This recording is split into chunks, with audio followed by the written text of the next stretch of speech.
Hello everyone, welcome to our channel nature on wheel.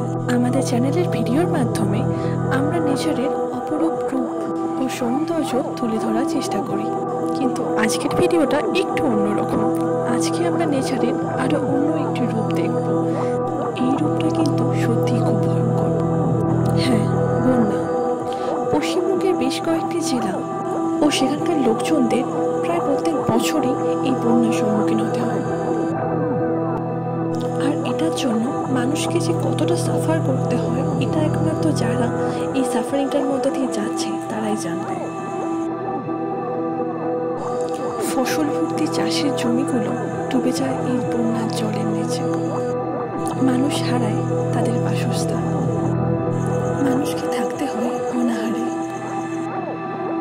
রাস্তাঘাট, বাজার, দোকান, স্কুল, কলেজ, খেলার মাঠ সবকিছুই চলে যায় জলের নিচে।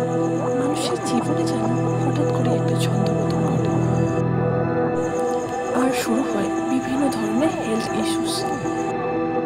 সাধারণ সর্দি কাশি থেকে শুরু করে ডেঙ্গু, ম্যালেরিয়া, ডায়রিয়া, বিভিন্ন ধরনের স্কিন ইনফেকশন মানুষের মধ্যে বাড়তেই থাকে। আর গ্রামের দিকে এই সময় সব থেকে বেশি ভয়ের হয় সাপের উপদ্রব। কিন্তু ছোট বাচ্চারা এই বন্যাটাকে খুব এনজয় করে। জলের মধ্যে নেমে সাঁতার কাটতে তো তারা খুব ভালোবাসে, কারণ তারা তো বুঝতেই চায় না যে এই জলটা কতটা খারাপ।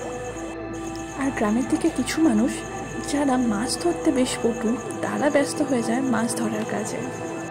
যারা আমার ভিডিওটা দেখবে তারা হয়তো ভাবতেই পারে যে এই সিচুয়েশনে আমি কেন বাইরে বেরিয়েছি। আমি বেরিয়েছি কারণ আমাকে বেরোতেই হয়, যেহেতু আমি একটা এমার্জেন্সি সার্ভিসের সাথে যুক্ত আছি। তো যে কোনো এমার্জেন্সি সিচুয়েশনে আমাকে অফিস যেতেই হয়। আর সেই জন্যেই আমি খুব সামনে থেকে মানুষের এই কষ্টগুলো উপলব্ধি করেছি। এই কঠিন সিচুয়েশনে বেশিরভাগ মানুষই কিন্তু কোনো রকম হেল্প পায় না, আর তাদেরকে এই সিচুয়েশনগুলো নিজেদেরকেই হ্যান্ডেল করতে হয়।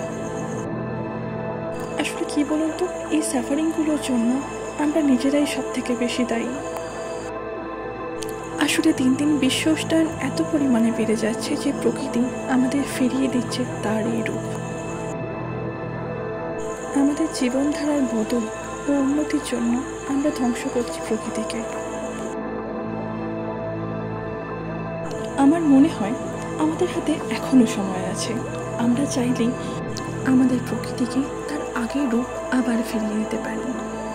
কিন্তু কিভাবে, সেটার উত্তর তো আমরা সকলেই জানি, কিন্তু সেই জানাটাকে আমাদের কাজের মাধ্যমে রূপান্তরিত করতে হবে। গাছ লাগানোর মাধ্যমে, গাছ কাটা বন্ধের মাধ্যমে। যে কারণের জন্য আমাদের গ্লোবাল ওয়ার্মিংটা এতটা পরিমাণে বেড়ে যাচ্ছে, সেই কারণগুলোকে প্রতিহত করতে হবে। তাহলে কিন্তু আমরা আমাদের পরিবেশকে অনেকটাই রক্ষা করতে পারবো। তো আজকের ভিডিওটা আমি এখানেই শেষ করলাম। সকলে ভালো থাকবেন, সুস্থ থাকবেন।